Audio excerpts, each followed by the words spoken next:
The scar across my chest throbs every time it rains, but today it's screaming. Not because of the weather, though Seattle's October downpour doesn't help, but because I'm sitting in Dr. Patricia Vance's cardiology office, staring at test results. That could change everything. Ms. Chen, Dr. Vance says, her silver hair catching the fluorescent light as she leans forward, I need you to understand what I'm seeing here. Before we jump back in, tell us where you're tuning in from, and if this story touches you, make sure you're subscribed, because tomorrow, I've saved something extra special for you. My name is Lily Chen, and for 3 years I've been telling anyone who'd listen that something was wrong with my heart. Not metaphorically wrong, though that too, but physically, mechanically, devastatingly wrong. The kind of wrong that makes you wake up gasping at 3 a.m., clutching your chest like your ribs are trying to cave in.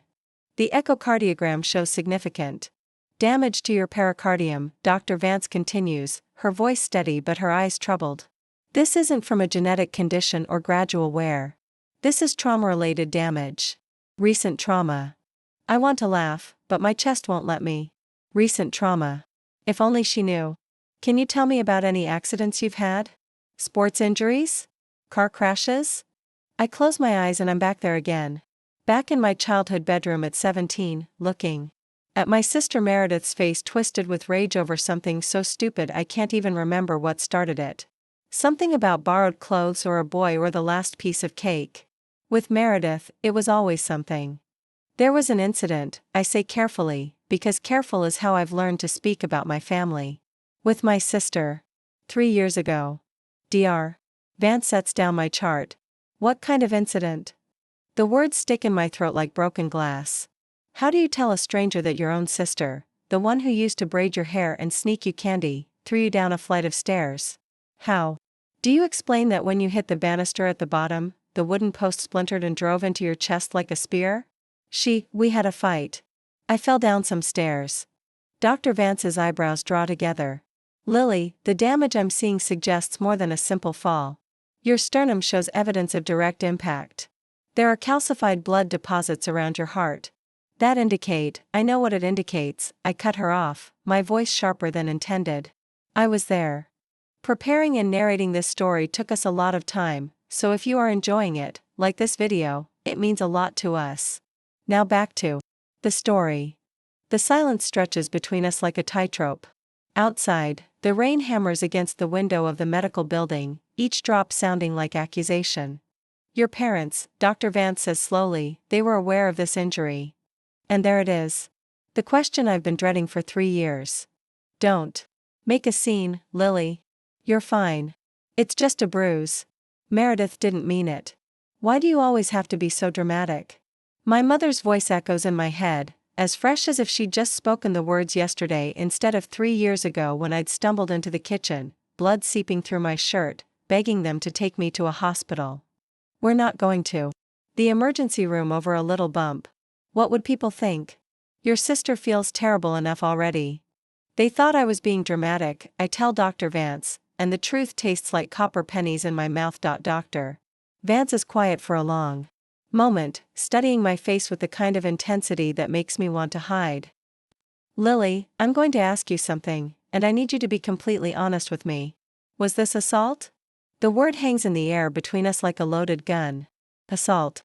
Such a clinical term for something that felt more like betrayal, more like the moment your world tilts sideways and never quite rights itself again. She's my sister, I say, which isn't an answer and we both know it. That doesn't make it less serious. This kind of chest trauma. Dr. Vance pulls up an image on her computer screen, and I see the ghostly outline of my own heart surrounded by scar tissue. Without proper treatment at the time of injury, you've developed restrictive pericarditis. Your heart is essentially trapped in scar tissue, unable to fill and pump effectively. I stare at the screen, at the evidence of my body, trying to heal itself around a wound that was never properly treated. What does that mean? It means you're in heart failure, Lily. Early stages, but progressing. And it means this should have been caught years ago. The room seems to tilt. Heart failure. I'm 20 years old, and my heart is failing because my sister shoved me down the stairs and my parents decided it wasn't worth a trip to the hospital. Can it be fixed? Surgery, yes. Pericardiectomy. We'll need to remove the scar tissue around your heart. Dr. Vance leans back in her chair. But Lily, I have to ask, are you safe at home? Am I safe? I think about my apartment, the tiny one-bedroom.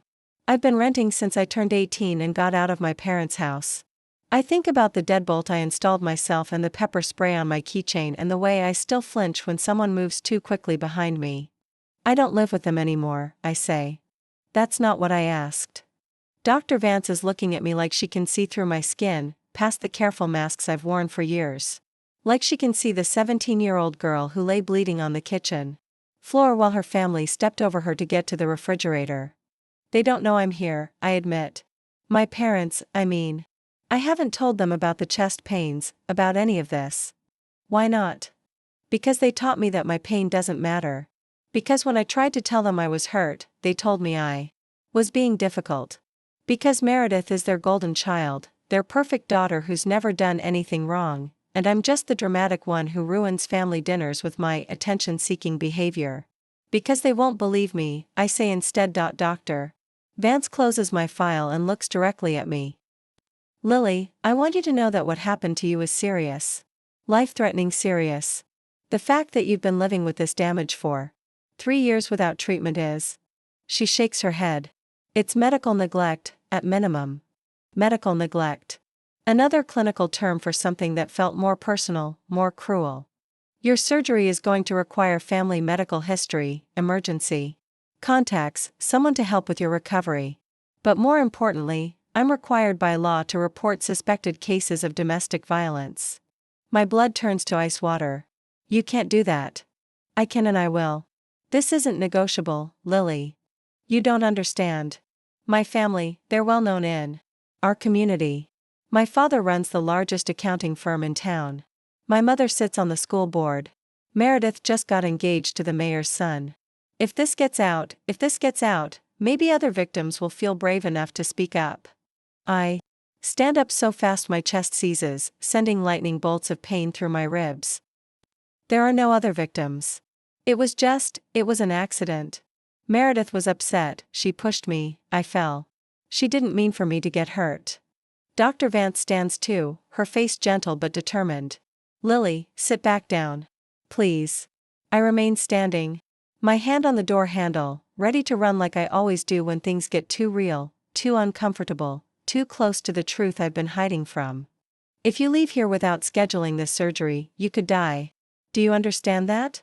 Your heart is working at maybe 60% capacity right now, and it's getting worse. The scar tissue is progressive. Eventually, your heart won't be able to beat at all. The words hit me like a physical blow. I could die from this. From something that happened 3 years ago, something my parents decided wasn't worth worrying about. How long do I have? With surgery? Full recovery, normal lifespan. Without it? Dr. Vance pauses. Maybe 2 years. Maybe less. I sink back into the chair, my legs suddenly unable to hold me. 2 years. All because my sister had a temper tantrum and my parents prioritized their reputation over my life. The surgery, I whisper, how much will it cost? Your insurance should cover most of it. But there will be recovery time, physical therapy, follow-up appointments. You'll need support. Support. The thing I've never had, not really. Not when it mattered. I need to think about this. Lily, there's nothing to think about. You need this surgery. I need to figure out how to pay for it without my parents finding out. I need to figure out where I'll recover, who I'll list as my emergency contact, how I'll take time off work without losing my job. My voice is rising, panic setting in. I need to figure out how to have major heart surgery without anyone in my family knowing about it, because if they find out, they'll find a way to make this my fault too. Dr. Vance reaches across the desk and places her hand over mine. Her skin is warm and soft, nothing like my mother's hands that were always cold, always pulling away. What if I told you that you don't have to figure this out alone? I look up at her, this stranger who seems to care more about my well-being than my own parents ever did. I don't understand. There are resources. Programs for people in situations like yours. Medical advocacy, financial assistance, support groups. She pulls a business card from her desk drawer. This is Sarah Martinez. She's a social worker who specializes in helping young adults navigate medical crises when their families aren't supportive. I take the card, my fingers trembling. Will she want to know everything? About my family, about what happened? Only what you're comfortable sharing. But Lily, I want you to understand something very clearly: none of this is your fault. Not the injury, not your parents' response, not the fact that you're facing this alone. None of it. Tears start to burn behind my eyes, but I blink them back. I've gotten very good at not crying, especially in public. When do I need to decide about the surgery? Soon. Within the next few weeks. But I'm going to schedule you for another appointment next Monday, and I want you to bring Sarah with you if you can. We'll go over everything together, make a plan. I nod, clutching the business card like a lifeline. Lily? Dr. Vance's voice is gentle. You deserve to live. You deserve to be healthy and happy and safe. Whatever your family has taught you about your worth, they were wrong. I stand to leave, my chest tight with more than just scar tissue. At the door, I turn back. Dr. Vance? When you file that report, what happens then? An investigation. Questions. Possibly legal consequences for your sister, depending on what they find. I nod slowly. And if I don't go through with the surgery? Then none of it matters, because you won't be here to see the outcome. The parking garage is dimly lit and echoing with the sound of cars and footsteps. I sit in my beat-up Honda Civic.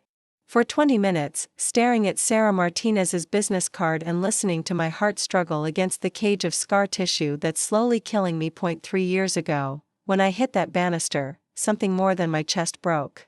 Something deeper, more fundamental. The belief that my family would protect me, that my pain mattered, that I was worth saving. But maybe Dr. Vance is right. Maybe I do deserve to live. I pull out my phone and dial the number on the card before I can lose my nerve. Sarah Martinez. Speaking. Hi, my name is Lily Chen. Dr. Vance gave me your card. I think I need help. I'm so glad you called, Lily. Can you tell me a little bit about what's going on? I close my eyes and take a shaky breath. My sister hurt me really badly 3 years ago, and my parents decided it wasn't serious enough for a hospital. Now I'm in heart failure, and I need surgery, but if my family finds out about any of this, they'll make my life hell. And I don't know how to be sick and alone and scared all at the same time. You're not alone anymore, honey. Let's figure this out together. Can you meet me tomorrow? Yes, I whisper, and for the first time in 3 years, I feel something that might be hope stirring in my chest, right next to all that scar tissue. Good. We're going to take this one step at a time, okay? You've been carrying this by yourself for too long. As I drive home through the rain, I think about Dr. Vance's words. You deserve to live. Maybe it's time I started believing that, but first, I have to survive what's coming next. Because when Dr. Vance files that report, when the investigation starts, when my family finds out what I've been hiding, the real fight is just beginning, and this time, I'm not 17 and alone on a kitchen floor. This time, I have people on my side. This time, I'm going to fight back. Sarah Martinez doesn't look like what I expected a social worker to look like. Maybe I was picturing someone older, more clinical, with a clipboard and a stern expression. Instead, she's probably in her early 30s, wearing jeans and a soft purple sweater, with kind eyes behind wire-rimmed glasses and a smile that reaches all the way to her voice. Coffee, she asks, gesturing to the small cafe table where she's already waiting when I arrive at the community center downtown. I figured neutral territory might be more comfortable than my office for our first meeting. I slide into the chair across from her, my hands shaking slightly as I wrap them around the warm mug she pushes toward me. Thank you for meeting me so quickly. Of course. Dr. Vance told me a little about your situation, but I'd like to hear it from you. Take your time. The community center buzzes with quiet activity around us, seniors playing chess, mothers with toddlers in a playgroup, teenagers doing homework at corner tables. Normal people living normal lives, none of them carrying around the weight of family secrets that could kill them. I don't know where to start, I admit. Wherever feels right. There's no wrong way to tell your story, Lily. So I tell her about growing up as the second daughter in the Chen family, where perfection was the minimum requirement and anything less was a personal failing. About my father, David Chen, whose accounting firm represents half the wealthy families in our suburb, and how reputation was everything in our house. About my mother, Grace, who measured her worth by how well she could maintain the facade of family harmony, and about Meredith. She wasn't always violent, I say, stirring my coffee absently. When we were little, she was actually protective of me. For years older, always standing up to kids who picked on me at school. But something changed when she hit high school. What kind of change? I think back to those years, trying to pinpoint when my sister transformed from protector to predator. Pressure, maybe? She was valedictorian, class president, captain of the debate team. My parents expected her to be perfect at everything, and she was. Until she wasn't. What do you mean? Junior year, she got caught cheating on a college entrance exam. Not by teachers, by me. I walked into her room to borrow something and saw her with the answer key spread across her desk. I take a sip of coffee, remembering the sick feeling in my stomach when I realized what I was looking at. She begged me not to tell. Said it would ruin everything, that Mom and Dad would never forgive her. Sarah nods, encouraging me to continue. I didn't tell. I kept her secret, like I always did. But after that, it was like she resented me for knowing. Like I was this constant reminder of her imperfection. I laugh, but there's no humor in it. The irony is that she still got into Stanford. Still graduated summa cum laude. Still landed the perfect job at a prestigious law firm. But somehow, I was still the threat. How did that resentment manifest? The question hangs heavy between us. How do you explain the subtle cruelties that build up over years? The way Meredith would accidentally spill things on my homework, or tell my parents I was lying when I wasn't, or undermine my confidence with little comments disguised as sisterly concern. Small things at first. Comments about my weight, my grades, my friends. She had this way of making me feel stupid without ever saying anything directly mean. And my parents? I trail off, not sure how to explain the dynamic. Your parents what? They always took her side. Always. If we had a disagreement, it was because I was being too sensitive. If something went missing from her room, I must have taken it. If she was upset about something, it was somehow my fault for not being more considerate. The words come out bitter, years of frustration finally given voice. By the time I was in high school, I had learned that the easiest way to survive in my family was to be invisible. Sarah makes a note on her pad. Can you tell me about the night you were injured? The question I've been dreading. I close my eyes and let myself remember, really remember, for the first time in 3 years. It was right before graduation. I was 17, about to start my senior year. Meredith was home for summer break from college, and everything was tense because she'd just broken up with her boyfriend, this guy my parents absolutely loved. They kept asking her about it, trying to get her to reconcile with him. I can still feel the electricity in the air that night, the way everyone walked on eggshells around Meredith's mood. I was in my room, doing homework, when she burst in without knocking. She was furious about something, I still don't know what. Maybe she'd been drinking. She started yelling at me about how I always got everything handed to me, how I never had to work for anything. What was she referring to? I honestly don't know. I had a part-time job at a bookstore, I was maintaining a 3.8 GPA, I did my own laundry and made my own meals half the time because Mom was always busy with her volunteer committees. I shake my head. But in Meredith's mind, I was somehow the privileged one. Sarah waits patiently as I gather the courage to continue. She grabbed this snow globe from my dresser, a gift from my grandmother before she died, and threw it against the wall. When I asked her to leave my room, she lost it completely.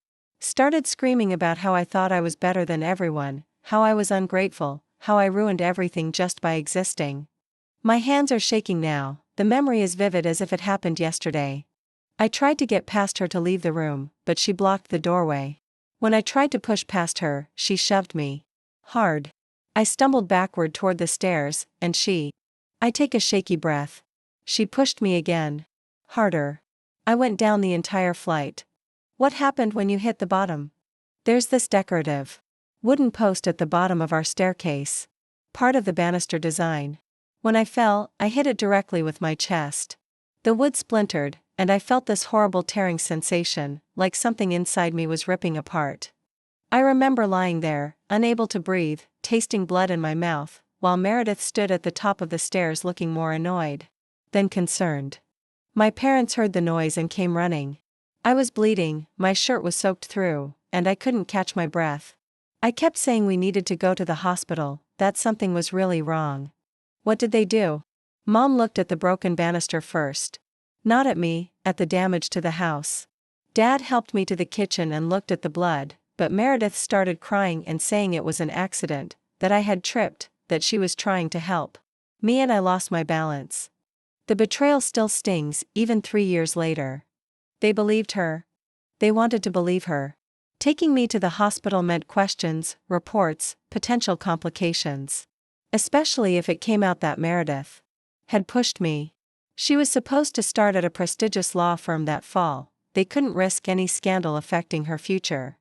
Sarah's expression is carefully neutral, but I can see the anger flickering in her eyes. So they cleaned up the blood, gave me some ibuprofen, and told me to sleep it off.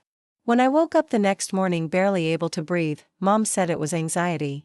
When I complained of chest pain for weeks afterward, Dad said I was being dramatic.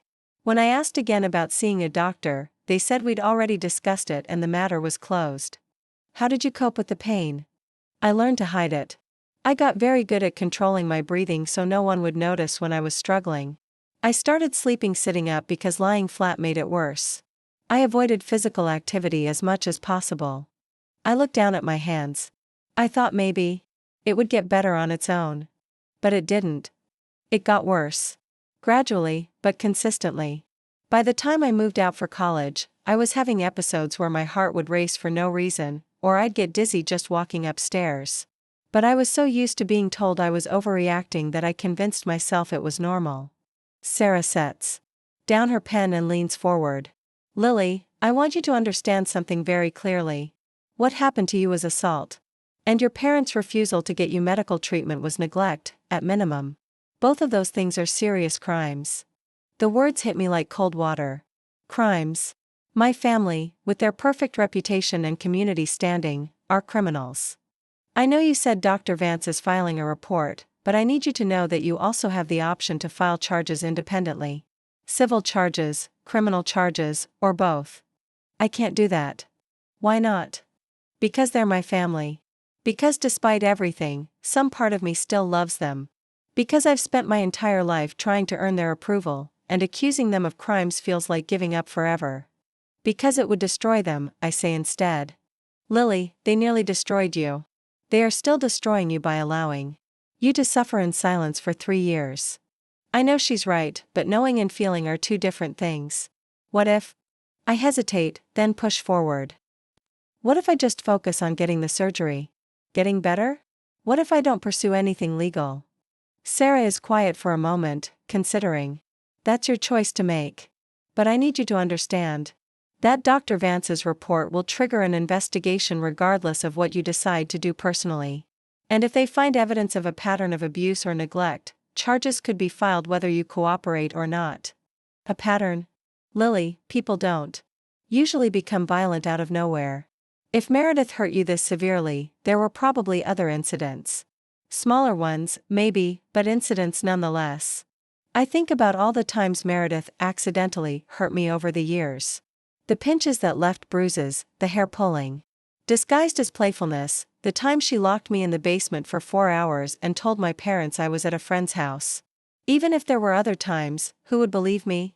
It's my word against theirs, and they're respected members of the community. I'm just the dramatic daughter who moved out and never calls.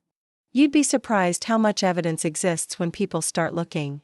Medical records, school records, testimony from teachers or friends who might have noticed things. Sarah pulls out her phone. I'm going to give you the number for my colleague, Detective Ana Rodriguez. She specializes in domestic violence cases, particularly those involving family members. I think you should talk to her. I don't know if I'm ready for that. You don't have to be ready. You just have to be willing to consider it. Sarah writes the number on a napkin and slides it across the table. In the meantime, let's focus on the immediate issue, your surgery and recovery. For the next hour, Sarah outlines resources I never knew existed. Financial assistance programs for young adults estranged from their families. Medical advocacy services. Support groups for abuse survivors. Temporary housing options if I need somewhere safe to recover. The surgery is scheduled for next Friday, I tell her. Dr. Vance wanted to move quickly because of the progression of the scar tissue. That's good. The sooner the better. Have you thought about who you want to list as your emergency contact? I shake my head. I don't really have anyone. A few friends. From work, but no one I'm close enough to ask for something like this. You can list me, Sarah says without hesitation. I'm qualified to make medical decisions on behalf of clients when necessary, and I'll be coordinating with your medical team anyway. The relief I feel is overwhelming. You would do that? Lily, this is what I do. You're not alone in this anymore. As we're wrapping up our meeting, my phone buzzes with a text. The sender makes my blood run cold. Meredith. Heard you were spreading lies about the family. Dad wants to see you. Tonight. 7 p.m. Don't make this harder than it needs to be. Sarah notices. My expression immediately. What is it? I show her the text, my hands trembling. They know, I whisper. Somehow, they know about Dr. Vance, about the report. How could they know so fast? Sarah's expression hardens.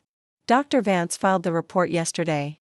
If your father has connections in the legal community, word could have gotten back to him through unofficial channels. What do I do? You don't go. Not alone, not tonight, not without legal representation. But if I don't go, they'll think I'm hiding something. You are hiding something. You're hiding the truth about what they did to you, and you have every right to do that until you're ready to face them on your own terms. My phone buzzes again.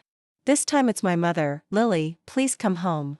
We need to talk about these accusations. This is family business, not something for strangers to get involved in. Then my father, if you don't show up tonight, we'll assume you're determined to pursue this vendetta against your sister. Don't force our hand. They're threatening me. I realize, my voice barely above a whisper. Yes, they are. Which tells me everything I need to know about how they're likely to handle this going forward. Sarah pulls out her business card and writes something on the back. This is my personal cell phone number. If they contact you again, if they show up at your apartment, if you feel unsafe in any way, you call me immediately. What about the surgery? If they're trying to intimidate me now, what happens when they find out about the medical evidence? We'll deal with that when it happens. Right now, your priority is staying safe and getting the medical care you need. I look down at the threatening texts from my family, the people who are supposed to love and protect me, and feel something shift inside my chest. Not the physical pain I've grown accustomed to, but something harder, more resolute. Sarah? That detective you mentioned. Ana Rodriguez. Can you set up a meeting? Are you sure? No. But I'm tired of being afraid.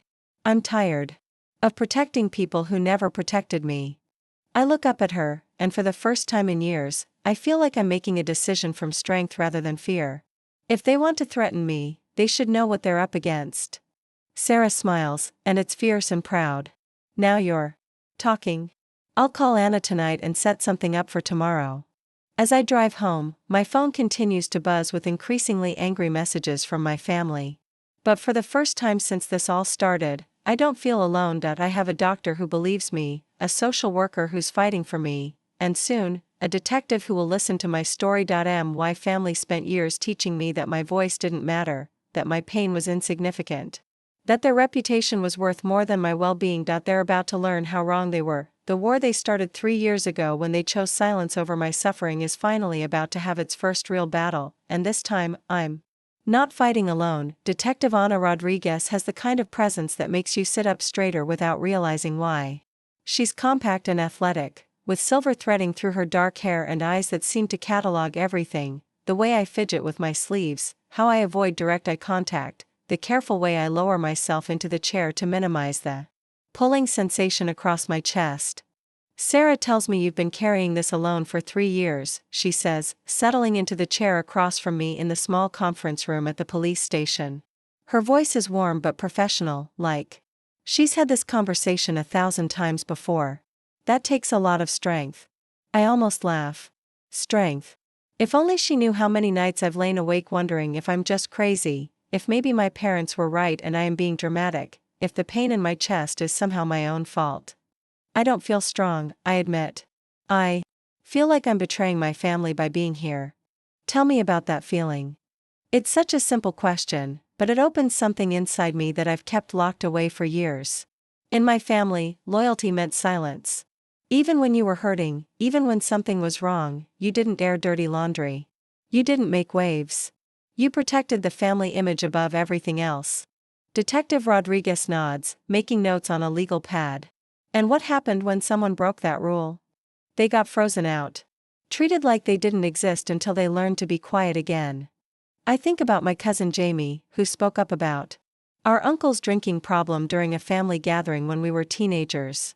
How suddenly no one returned her calls, how she wasn't invited to holidays anymore, how even her own mother stopped talking to her until she publicly apologized for causing unnecessary drama. Lily, I want you to understand something before we go any further. What you're describing is a pattern of behavior designed to keep victims silent. It's not loyalty, it's control. The words hit me like a physical blow. Control. I've never thought of it that way, but as soon as she says it, I see it everywhere. The way my parents dismissed my pain, the way they made me feel guilty for needing help, the way they turned my sister's violence into my fault for provoking her. Can you walk me through what happened the night you were injured? Take your time, include as much detail as you can remember. So I tell her everything again, but this time it feels different. Instead of shame, I feel something that might be anger building in my chest. Anger at Meredith for hurting me. Anger at my parents for choosing her reputation over my life. Anger at myself for accepting it for so long. Detective Rodriguez asks careful questions, drawing out details I hadn't even realized I remembered. The way Meredith's hands shook when she pushed me, suggesting she might have been drinking or using something. The fact that she changed her story about what happened 3 times that night, first saying I fell, then that I tripped, then that she was trying to help me when I lost my balance. You mentioned your parents treated this as an isolated incident. But in my experience, this level of violence doesn't happen in a vacuum. Can you think of other times when Meredith hurt you, even in smaller ways? And that's when the floodgates opened. I tell her about the time Meredith held my head underwater in the bathtub when I was 8, claiming we were playing a game while I struggled and gasped for air. How she would pinch the soft skin on the inside of my arms until I bruised, always in places that wouldn't show in short sleeves. The way she would corner me in my room and twist my wrist behind my back until I cried, then let go and act like nothing happened when our parents came upstairs. She was always careful, I realize as I'm talking. Never anything that would leave obvious marks or that I could easily explain to someone else. And she was so good at making it look like accidents or games gone wrong. Detective Rodriguez's expression grows darker with each story.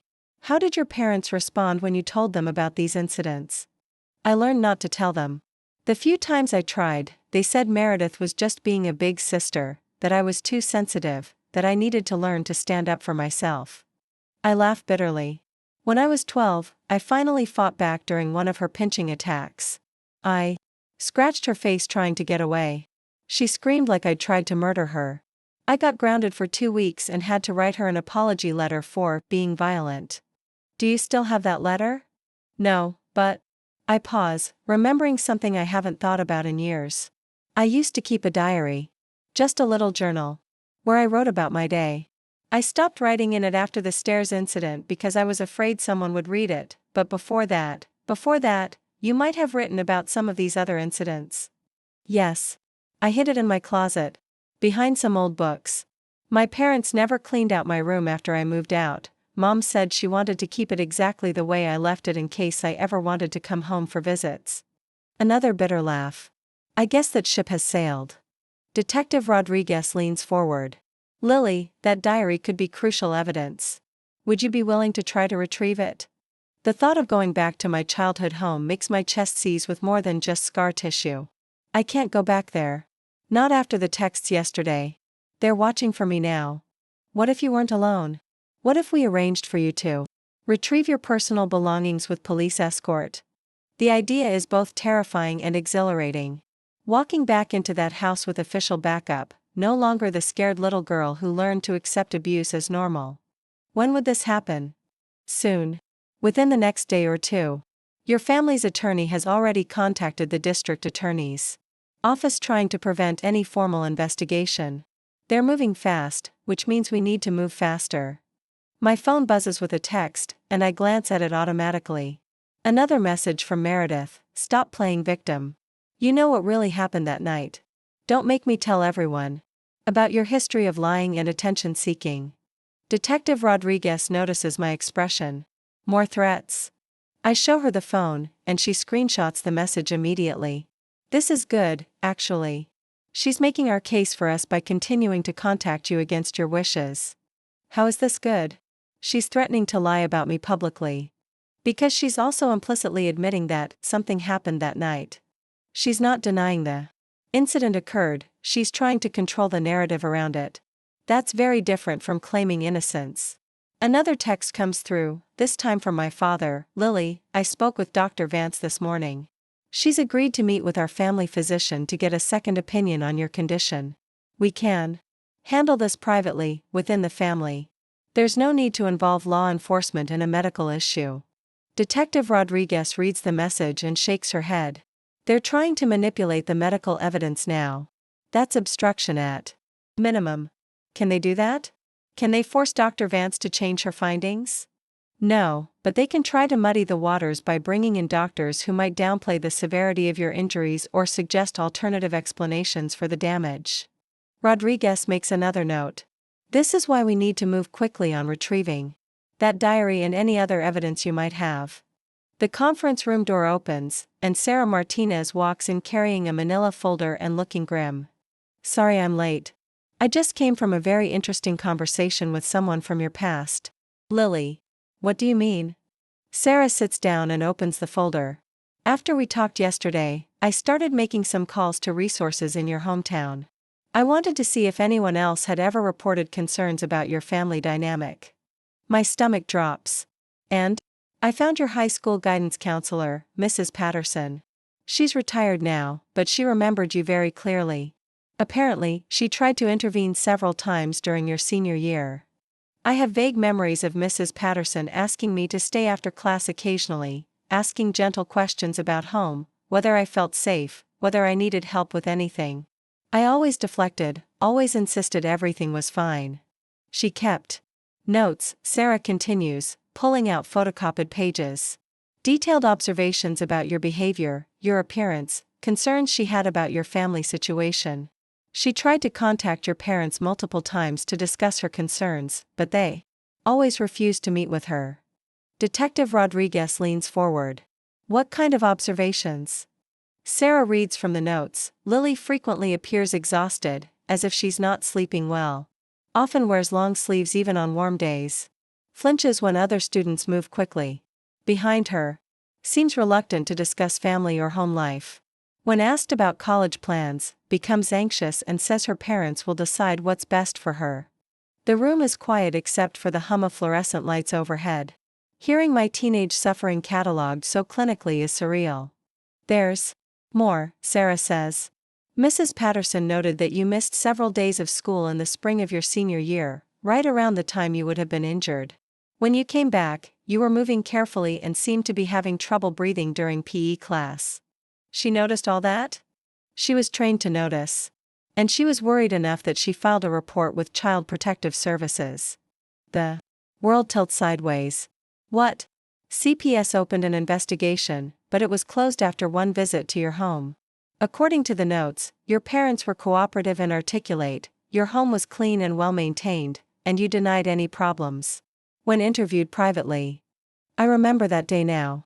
A woman coming to the house, asking to speak with me alone while my parents waited in another room. I was so terrified of making waves, of causing problems for my family, that I lied. I told her everything was fine, that Mrs. Patterson was overreacting, that my parents took good care of me. The CPS worker noted that you seemed coached in your responses, but without any physical evidence or admission of abuse, she couldn't proceed with the investigation. Detective Rodriguez is making rapid notes.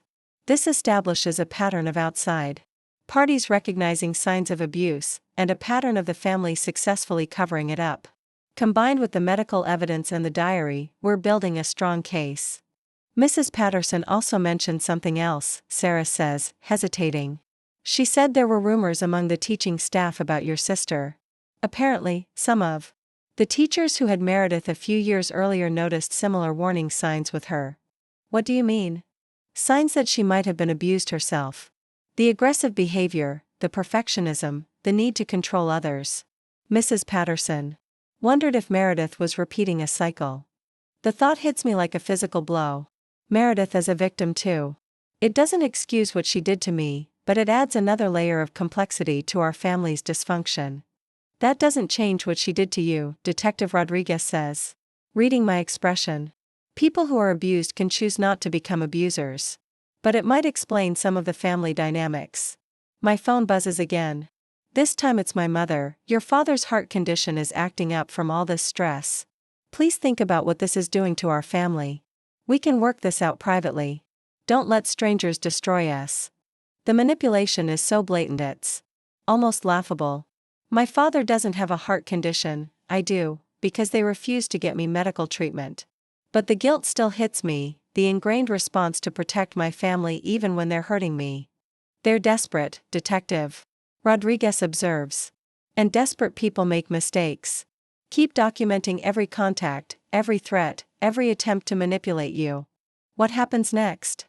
I ask.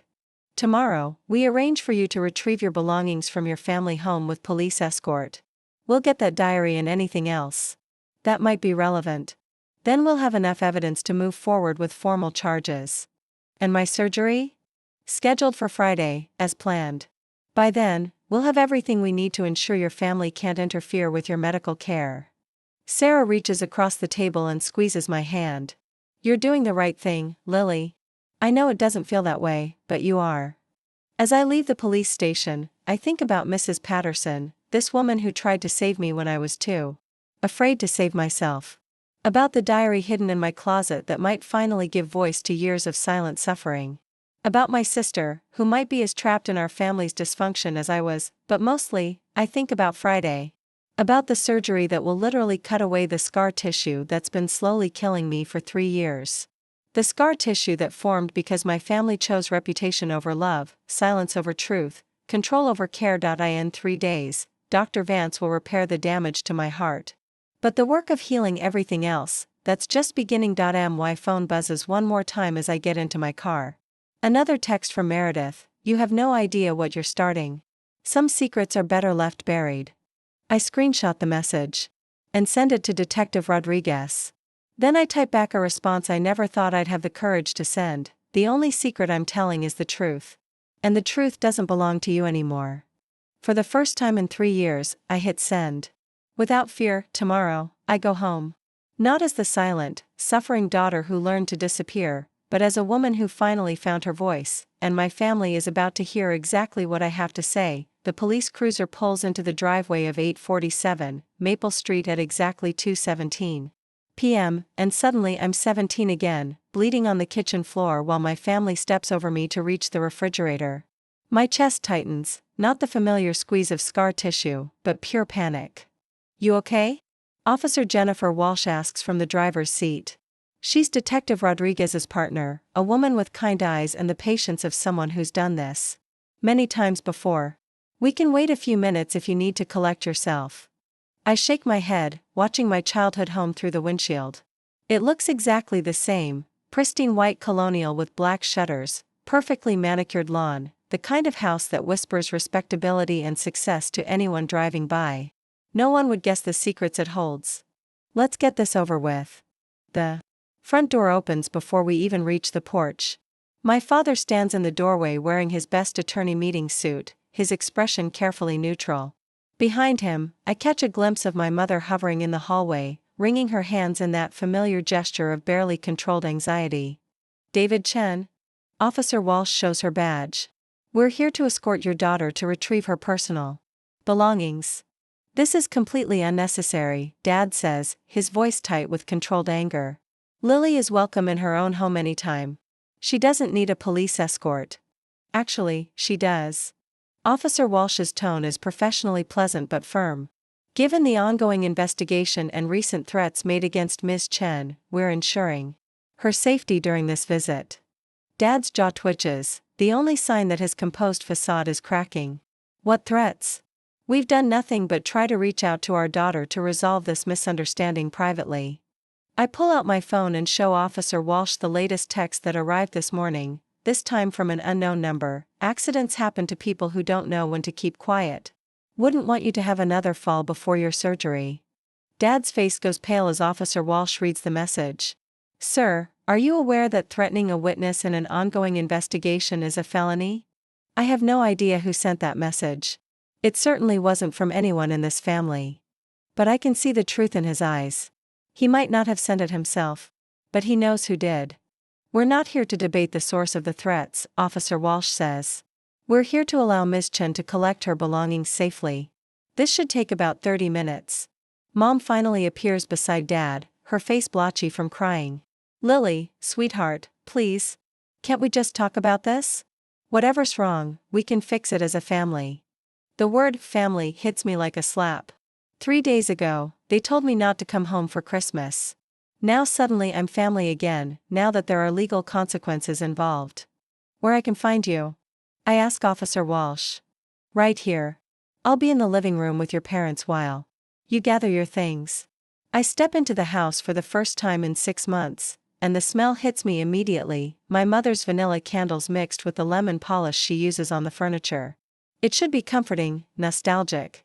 Instead, it makes my stomach churn. I'll be in my old room, I tell Officer Walsh, then head up the stairs, each step echoing in the too quiet house. My childhood bedroom is exactly as I left it, frozen in time like a museum exhibit of the girl I used to be. The twin bed with its pale yellow comforter, the desk where I did homework while listening for Meredith's footsteps in the hallway, the bookshelf filled with novels I used to escape into when reality became too painful, and there, in the back corner of the closet behind a stack of old textbooks, exactly where I left it, my diary. It's smaller than I remembered, just a simple purple notebook with a tiny lock that I lost the key to years ago. But as I flip through the pages, I'm transported back to the frightened teenager who poured her heart out in these pages, desperate for someone, anyone, to understand what she was going through. March 15th, Meredith was angry about something. At dinner.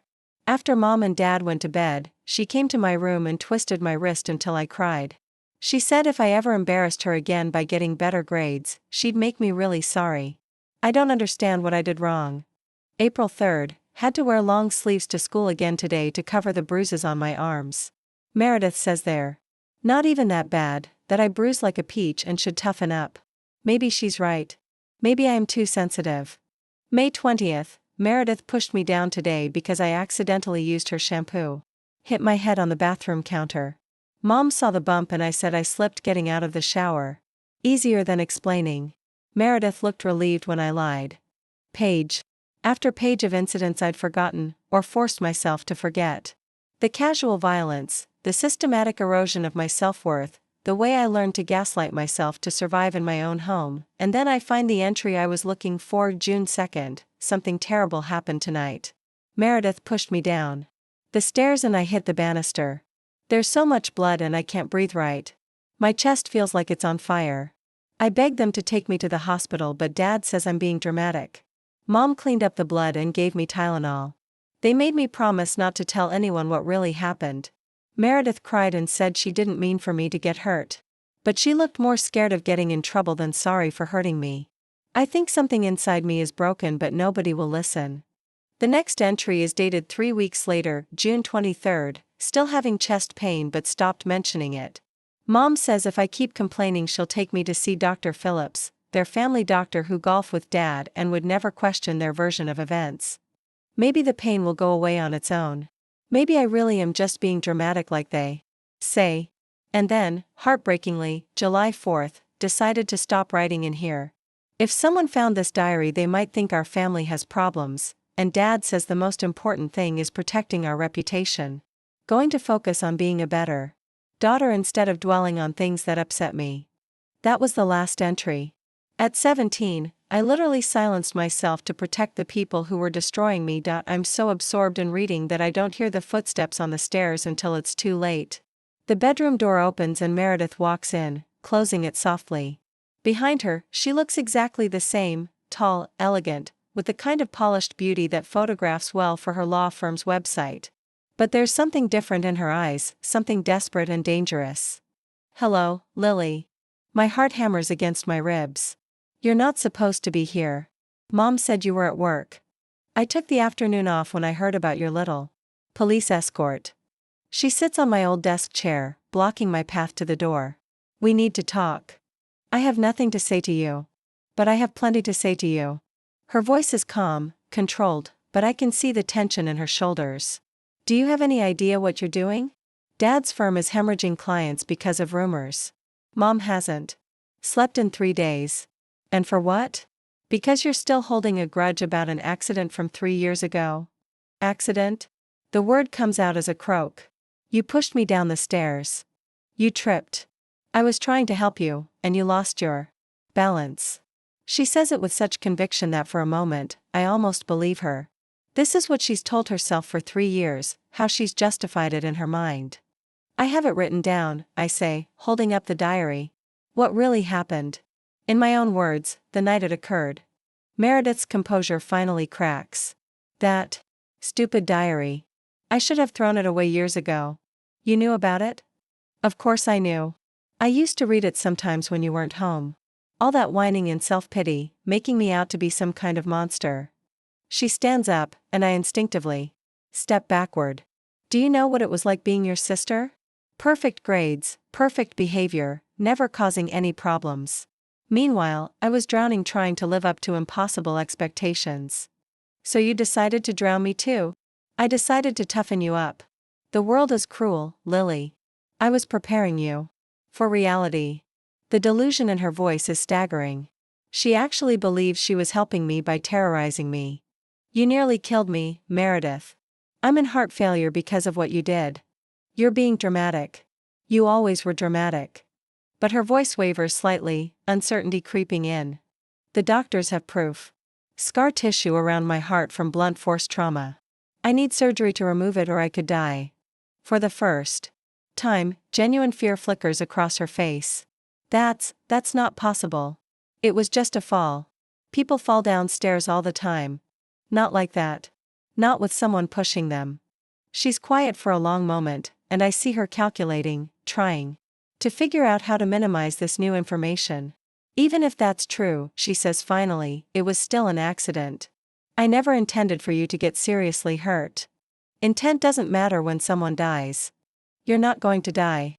Stop being so dramatic. There it is again, the word that's been used to dismiss my pain my entire life. But this time, it doesn't land. This time, I have medical proof that my pain is real. I'm not being dramatic. I'm being honest. For the first time in my life, I'm telling the truth about what happened in this house. Meredith's mask finally falls away completely, revealing the desperate, cornered animal underneath. You want to know the truth? The truth is that you were always weak. Always needy. Always requiring special attention. Do you know how exhausting it was having a sister who couldn't handle normal sibling interactions? Normal siblings don't try to drown each other in bathtubs. I wasn't trying to drown you. It was a game. Normal siblings don't hold each other underwater until they panic. You were being dramatic even then. Normal siblings don't push each other down flights of stairs. It was an accident. Meredith screams, her composure completely shattered. It was an accident, and you're destroying our entire family over an accident. The bedroom door flies open and Officer Walsh appears, her hand resting on her service weapon. Everything okay in here? Fine, Meredith says, instantly switching back to her composed public persona. Just catching up with my sister. But officer. Walsh isn't buying it. She looks at me, clearly reading the fear on my face. Miss Chen, do you have what you came for? I clutch the diary to my chest. Yes. Then let's go. As we head toward the door, Meredith grabs my arm. Lily, wait. Please. We can work this out. I'll pay for your surgery, whatever you need. Just don't destroy our family over this. I look down at her hand on my arm, the same hand that pushed me, that twisted my wrist, that held me underwater. For 3 years, that touch would have sent me into a panic spiral. But now, with Officer Walsh beside me and the truth finally being told, it just feels pathetic. You destroyed our family the night you pushed me down those stairs, I say quietly. I'm just finally admitting it happened. I pull free from her grasp and walk downstairs, where my parents are waiting in the living room looking like they've aged 10 years in the past hour. Did you get everything you needed? Mom asks, her voice barely above a whisper. I hold up the diary.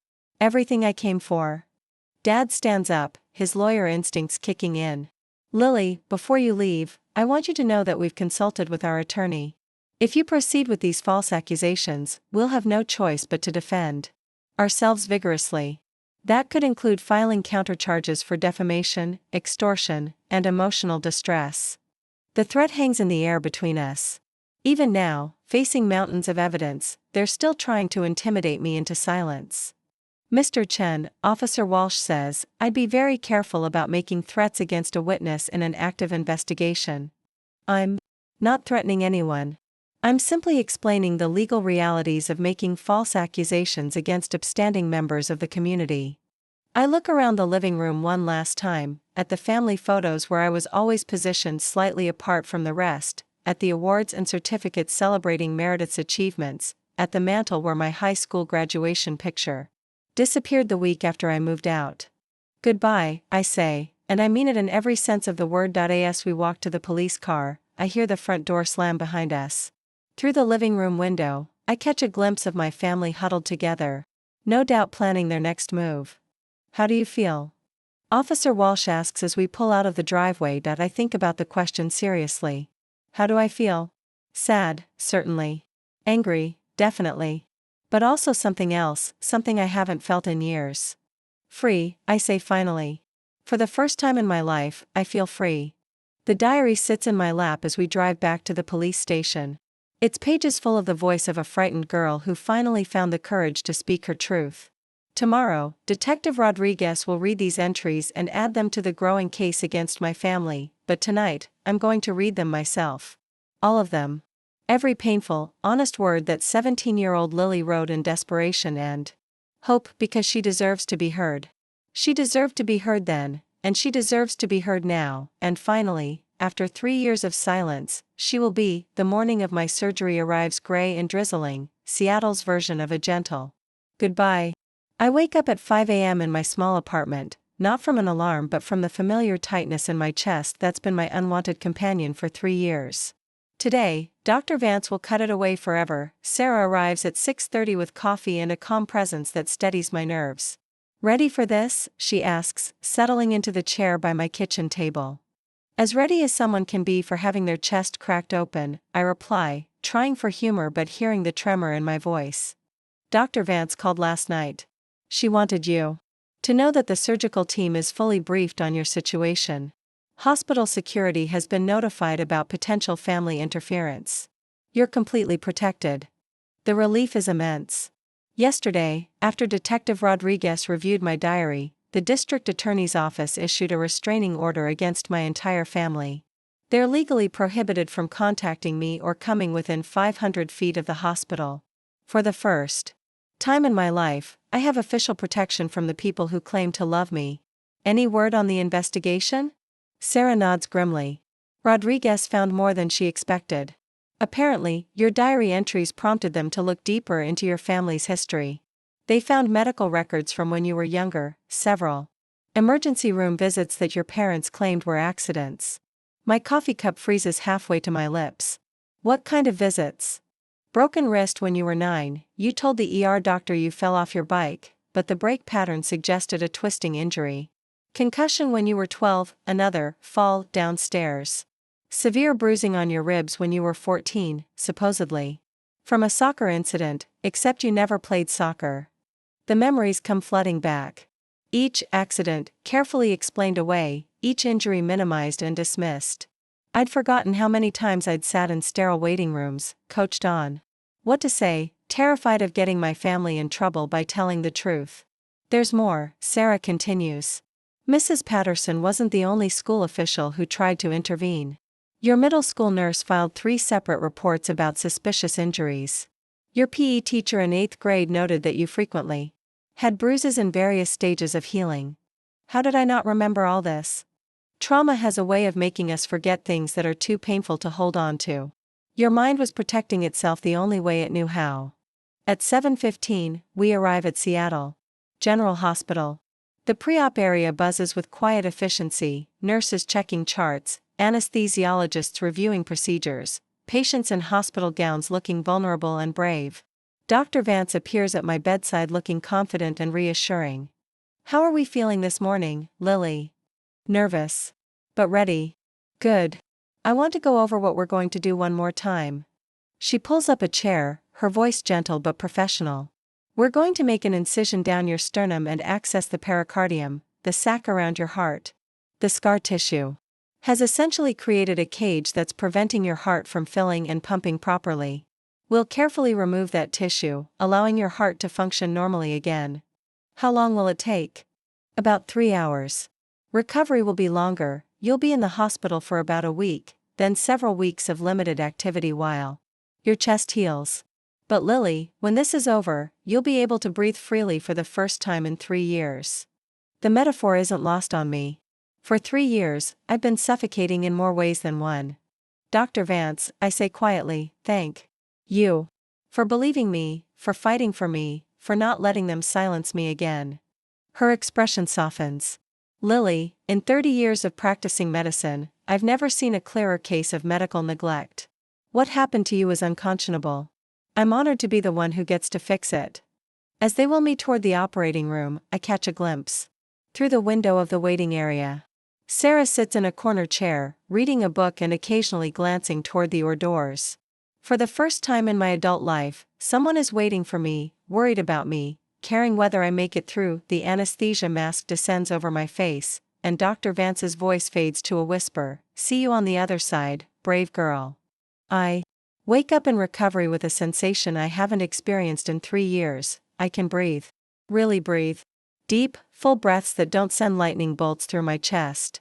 The incision hurts, but it's a clean pain, a healing pain, not the trapped and strangled feeling that's been my constant companion. "Hey there, sleepyhead." Sarah's voice comes from somewhere to my left. I turn my head and see her sitting beside my bed, smiling. "Surgery went perfectly. Dr. Vance said the scar tissue was even more extensive than she'd anticipated, but she got all of it." "How long was I out?" "About 6 hours total. It's almost 3 p.m. now. Any word from my family?" Sarah's expression darkened slightly. "They tried. Your father showed up about an hour after surgery started, demanding to speak with your surgeon. Hospital security had to escort him out. He was quite vocal about his rights as your father." Even under sedation, my body tenses. "What did he say?" "Nothing that matters. You're an adult, you have a restraining order, and you have legal advocates. He has no power here." A nurse appears to check my vitals and adjust my pain medication. As she works, she mentions casually, "There's a detective here who'd like to speak with you when you're feeling up to it." No rush, though. Detective Rodriguez arrives 20 minutes later, looking pleased but professional. "How are you feeling?" "Like I've been hit by a truck, but also like I can breathe for the first time in years." "That's good to hear. I have some updates on the investigation, if you're up for it." I nod, and she pulls out her familiar notepad. "Based on the evidence from your diary and the medical records we uncovered, the DA is filing formal charges against your sister for assault in the first degree. The statute of limitations hasn't expired because the medical consequences are ongoing. Your parents are being charged with child endangerment and medical neglect." The words wash over me like cold water. Real charges. Legal consequences. After 3 years of silence, the system is finally acknowledging that what happened to me was criminal. "There's more," Rodriguez continues. "Your sister's employer has been notified about the charges. The State Bar Association has opened an ethics investigation. And your father's accounting firm is under review by the state licensing board." What does that mean? It means there are professional consequences for their actions, not just legal ones. They're facing the loss of their careers, their reputations, everything they prioritized over your well-being. I should feel vindicated, triumphant even. Instead, I just feel tired and sad. These are still my family members, still people I once loved and wanted to love me back. "Lily," Rodriguez says gently, "I want you to know that you did nothing wrong. Not 3 years ago, not now. You told the truth, and the truth had consequences. That's not your fault." That evening, as visiting hours wind down, Sarah prepares to leave for the night. "I'll be back tomorrow morning. Do you need anything?" "Actually, yes. Could you bring me a pen and some paper? I want to write something.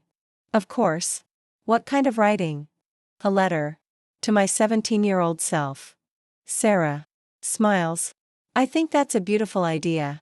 That night, alone in my hospital room with only the soft beeping of monitors for company, I think about the girl who wrote in that purple diary 3 years ago. The girl who was so desperate to be heard that she poured her pain onto paper, never imagining that those words would someday save her life. The next morning, Sarah brings me a notepad and pen as promised. I spend most of the day writing, stopping frequently to rest but always returning to the words that need to be said. Dear 17-year-old Lily, I'm writing this from a hospital room where I just had surgery to repair the damage to your heart. Yes, your heart was really damaged. You weren't being dramatic. You weren't being weak. You were dying, and no one listened, but I want you to know that you saved us both by writing in that diary. Every entry, every painful truth you recorded, every time you documented what Meredith did to you, it all mattered. It was all real. And someday, it would be the evidence that set us free. I know you feel alone right now. I know you think no one will ever believe you, that you'll carry these secrets forever. But you won't. Someday there will be people who not only believe you, but fight for you. A doctor who sees through their lies, a social worker who becomes your advocate, a detective who takes your pain seriously. You're going to survive this. Not just physically, though the surgery will fix your heart completely. You're going to survive. Emotionally too. You're going to learn that love doesn't require silence, that family shouldn't hurt you, that your voice matters. The family that should have protected you will face consequences for what they did. Real consequences. And you'll discover that justice doesn't always come when you're 17 and bleeding on the kitchen floor, but it does come. Keep writing. Keep hoping. Keep believing that you deserve better than what they're giving you because you do. Love, your future self. P.S. You're going to be okay. Better than okay. You're going to be free. 3 months later, I stand in the small garden behind Sarah's office building, hosting a gathering that would have seemed impossible 6 months ago. It's a support group meeting for young adults who've survived family abuse, and I'm sharing my story publicly for the first time. The hardest part, I tell the circle of faces looking back at me, wasn't the physical pain. It was learning to trust my own voice again, to believe that my experience mattered, that I deserved to be heard. My chest rises and falls easily as I speak, my heart beating strong and steady in its newly freed cage. The surgery was a complete success. Dr. Vance says my heart function is now completely normal. The legal proceedings concluded last month. Meredith pled guilty to assault and received 2 years probation plus mandatory anger management. My parents pled no contest to the neglect charges and received community service. More importantly to them, Dad lost his CPA license for 2 years. And Mom resigned from the school board. The family reputation they protected at my expense lies in ruins. They've attempted to contact me twice through lawyers, both times offering financial settlements in exchange for public statements that would minimize their culpability. Both times, I've declined. My voice isn't for sale anymore. The thing about family trauma, I continue, is that it teaches you that love and pain are the same thing. It takes time to learn that they're not. That real love, the kind I've found with my chosen family of friends and advocates, doesn't require you to be silent about your suffering. After the meeting, as I'm packing up chairs and collecting coffee cups, a young woman approaches me hesitantly. She looks about 19, with nervous eyes and sleeves pulled down to cover her wrists. "Excuse me," she says quietly. "I'm Emma. I think my brother might be hurting me the way your sister hurt you. But he's going to medical school, and my parents say I shouldn't ruin his future over sibling stuff." I set down the coffee cups and give her my full attention. "Emma, can you tell me more about what's happening?" As she talks, I hear echoes of my own story, the minimization, the gaslighting, the prioritization of the abuser's future over the victim's well-being. But I also hear something else, a young woman who's found the courage to speak up before it's too late. "Would you like me to give you some phone numbers?" I ask when she finishes. "People who specialize in helping situations like yours?" She nods. Eagerly, tears streaming down her face. As I write down Sarah's number and Detective Rodriguez's direct line, I think about the chain of voices that led me here. Mrs. Patterson, who tried to save me when I was too scared to save myself. Dr. Vance, who refused to let medical evidence be ignored. Sarah, who taught me that I deserved advocacy. Detective Rodriguez, who treated my truth as fact rather than opinion, and now Emma, who might not have to wait 3 years for someone to believe her. Emma, I say, handing her the paper with the phone numbers, your voice matters. Your pain is real. And you deserve to be protected, not silenced. She hugs me fiercely, this stranger who feels like a sister in all the ways that matter. That night, I drive home to my apartment, not the cramped one-bedroom where I hid for 3 years, but a sunny 2-bedroom place with space for friends to visit and windows that let in light. I've decorated it with photos of my chosen family, Sarah and her kids, Dr. Vance and her medical team, Detective Rodriguez and Officer Walsh, the support group members who've become genuine friends. On my kitchen table sits a letter that arrived yesterday, postmarked from Stanford Law School. It's from Meredith, the first communication I've received from her since that day at the house. I've been afraid to open it, unsure whether I'm ready for whatever manipulation or justification it might contain. Tonight, feeling strong and surrounded by evidence of the life I've built, I finally open it. Lily, I know I have no right to contact you, and I understand if you throw this away without reading it. But I needed to say something I should have said 3 years ago. I'm sorry, not sorry that you got hurt, though I am, but sorry that I hurt you. Sorry that I spent years telling myself it was an accident when I knew it wasn't. Sorry that I convinced our parents to ignore your pain because acknowledging it would mean acknowledging what I'd done. The therapy I'm required to attend has helped me understand some things about our family, about the way I was raised to compete with you instead of love you. It doesn't excuse what I did, but it helps me understand why I became someone who could push her little sister down the stairs and then lie about it for 3 years. I know you'll probably never forgive me, and I don't deserve your forgiveness anyway. But I wanted you to know that you were right to speak up. You were right to seek help. You were right to tell the truth. I hope you're healing, in every way that matters. Meredith. I read the letter twice, then fold it carefully and put it in a drawer. It's not the apology that could have saved our relationship, that would have needed to come 3 years ago, when I was lying on the kitchen floor begging for help. But it's an acknowledgement of truth, and after years of gaslighting, that matters. Later, as I'm getting ready for bed, I catch my reflection in the bathroom mirror. The scar down my chest is still visible, a thin white line that will probably fade with time but never disappear completely. For a while, I thought of it as a mark of shame, evidence of my family's betrayal carved into my skin. Now I see it differently. It's a mark of survival, proof that I endured something meant to destroy me and came out stronger. It's a reminder that I fought for my own life when no one else would, that I found my voice when silence nearly killed me. I place my hand over the scar and feel my heart beating underneath, strong, steady, free. Tomorrow I start nursing school, a dream I put on hold for years because I was too sick to pursue it. Next month, I'm speaking at a medical conference about the importance of listening to patients who report family abuse. My family taught me that love meant silence, that loyalty required suffering, that my voice didn't matter. They were wrong about everything. My heart is healing. My voice is stronger. And for the first time in my life, I'm exactly where I belong, surrounded by people who love me not despite my truth, but because of my courage to tell it. The girl who wrote in that purple diary 3 years ago was right about one thing: she did deserve better, and finally, she has it. Up next, you've got 2 more standout stories right on your screen. If this one hit the mark, you won't want to pass these up. Just click and check them out. And don't forget to like, subscribe, and turn on the notification bell so you don't miss any upload from us.